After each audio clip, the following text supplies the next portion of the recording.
ZEE5 app download करें और देखें पूरा एपिसोड बिल्कुल फ्री।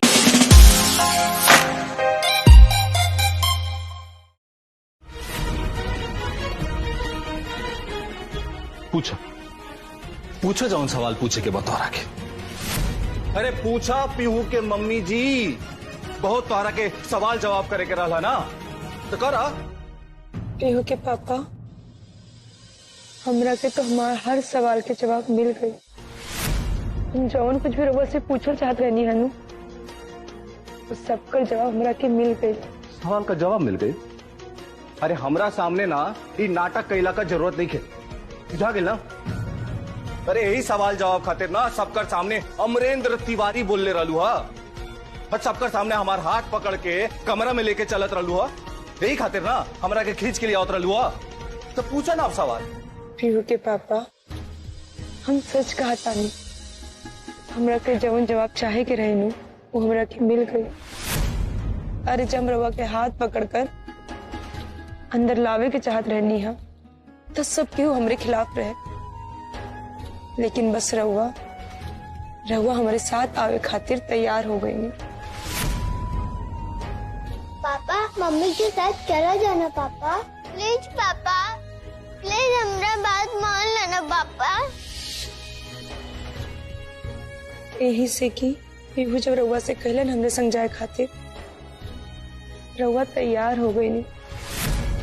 और एकर मतलब तो यही भइलू कि जवन बेटी के रउआ इतना डटनी, इतना पीड़ा पहुंचैनी, ओकरा एक बार कहले पर रउआ हमरे संग आए खातिर तैयार हो गई। एकर मतलब ई भइल पीहू के पापा कि रउआ पीहू से कभी नफरत नहीं कर सकत, और हम यही जवाब चाहत रहनी हम, पर हम इहो समझ गई नहीं कि राउर दिल में पीहू खातिर तन को भी नफरत नहीं खे, और अगर नफरत करती तो रउआ पीहू के कहला पे हमरा संग कब्बो आवे खातिर तैयार ना होती। और देखी ना, रउआ आईनी भी था वो कमरा में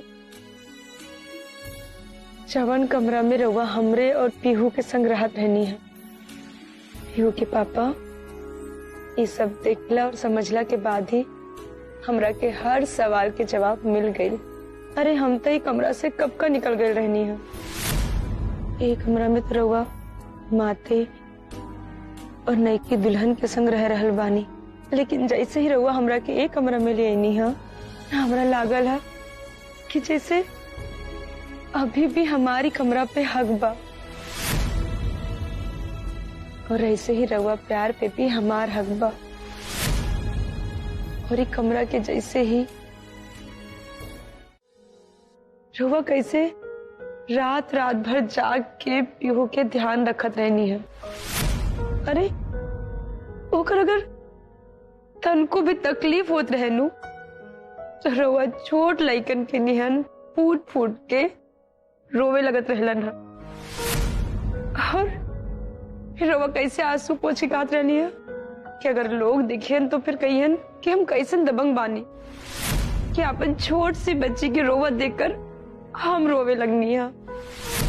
कबो कबो तो रउआ चाहे वो घर के लोग होके चाहे बाहर के लोग होके, अगर पीहू के केहू मजाक में भी कुछ बोल देते रहलन तो रउआ कैसे आग की तरह एकदम भड़क जात रहनी है।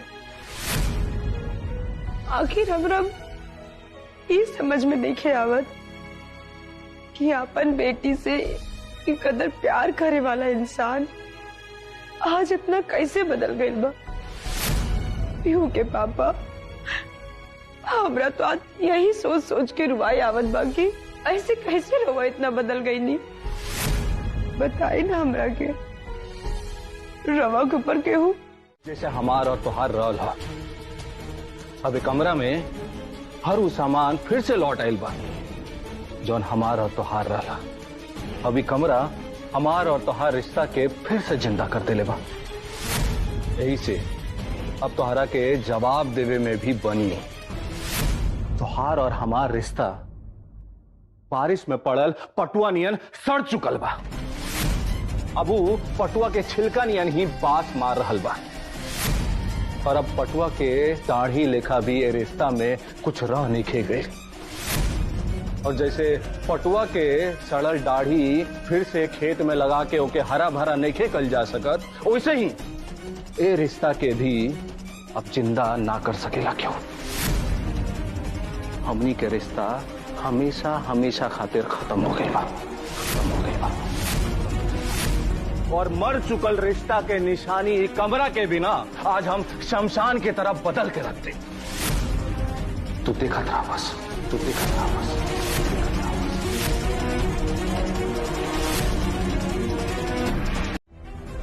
तू जानल चाहतलू ना कि हम पीहू से इतना चिढ़त काहे बने, ओकरा खातिर हमारे दिल में अब प्यार काहे नहीं खे, चाहे ओकरा से हमार इतना नफरत काहे हो गइल बा। हम पीहू के रस्सी में बंधली, रात भर रस्सी में बांध के ओके खड़ा कैली, जूता चप्पल साफ करवैली उसे। हाँ करवैली हम, एक कुल करवैली हम। कुल काहे करवैली पता बतौरा के? एक कुल ऐसे करवैली जब हम एक घर से बाहर गई ना, और जब गोदावरी से हम मिली तब हमारा के पता चलल कि हम इतना साल में का खोले रही तोरा साथे। इस तिवारी परिवार में कलह का जड़ खाली तू बड़ू, खाली तू बड़ू, ये परिवार में हमार सबसे झगड़ा हो गई, सबसे, हमारे भाई से, हमारे भाईयन से झगड़ा हो गई। एक वजह खाली तू बड़ू, तू। जब तक हमरा ऊपर तोहार ये प्यार का नशा रहल ना, हमरा के कुछ ना बुझात रहे। लेकिन जब तोहार प्यार रहला ना, ये प्यार का पट्टी जब हमारा आंख से उतरल ना, तब हमरा के तोहार करनी नजर आई, समझ में आई तोहार करनी हमरा के। और जब से तोहार करनी हमरा के समझ में आइल बा ना, तोहरा से नफरत हो गइल बा, हमरा नफरत हो गइल बा, नफरत हो गइल बा, नफरत हो गइल बा। ये सिंदूर का जरिया बना के हमारी जिंदगी बर्बाद कर रहा था लोग अंजुम, ये सिंदूर का जरिया बना के ना।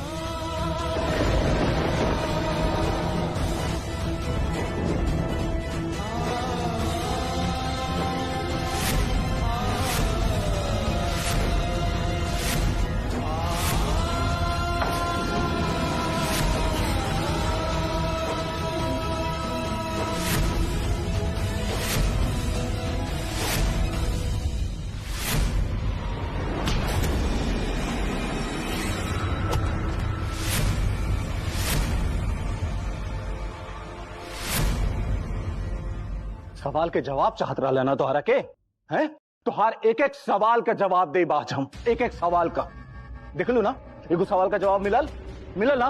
रुक अभी और ही सवाल का जवाब देते नहीं तोहरा के। आप रंजन देवर जी को घर से मत निकालिए।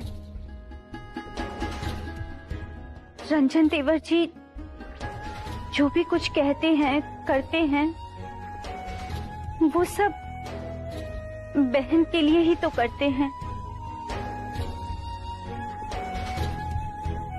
और देखिए ना, बहन ने ही तो पुलिस वालों के आने पर हमको घर के पीछे के दरवाजे से छुपके से अपने मायके भेज दिया था। पिताजी, रंजन देवर जी और बहन दोनों ही बहुत अच्छे हैं। उन दोनों ने कुछ भी गलत नहीं किया है। आप रंजन देवर जी को घर से मत निकालिए।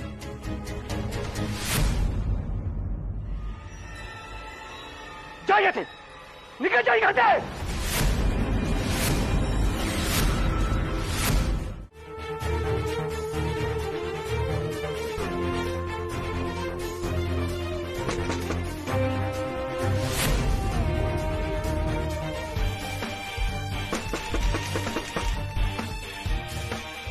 दरवाजा खोलिए बहन।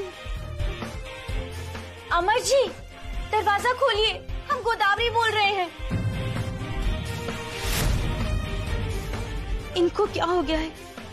इतने गुस्से में क्यों हैं आप? दरवाजा खोलिए। अरे अमर खोल ले दरवाजा। अरे का हो गई बताई बस। कन्या दरवाजा खोला ना, काहे नहीं को खोला? का वही लाइसन देखा, सब कोई हमनी के बाहर खड़ा बानी जा। आरती भाभी रघुआ दरवाजा खोली। देखिए सब लोग बाहर खड़ा बाप, दरवाजा खोली ना।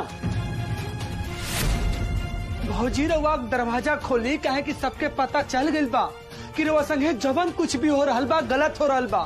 रउआ खोली दरवाजा था, अब एकर हल निकालल जरूरी हो गइल बा।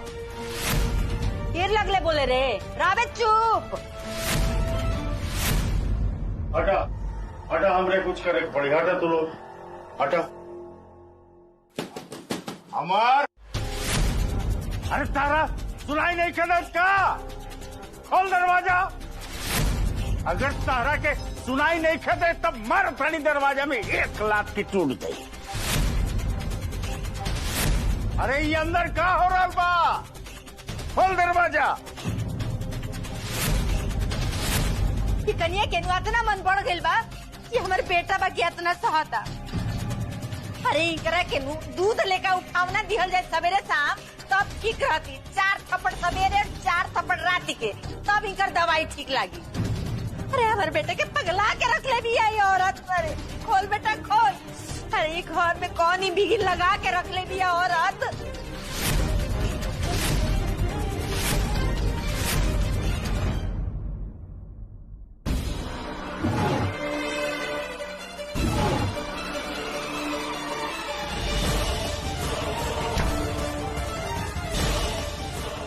रुक जाए ना, रुक जाए। पीयू की किताब ना पढ़ी।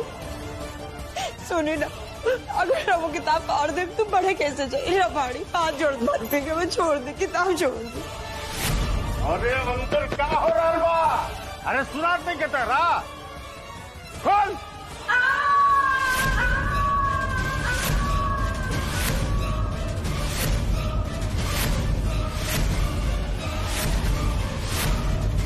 ये तो बहन के चीखने की आवाज है।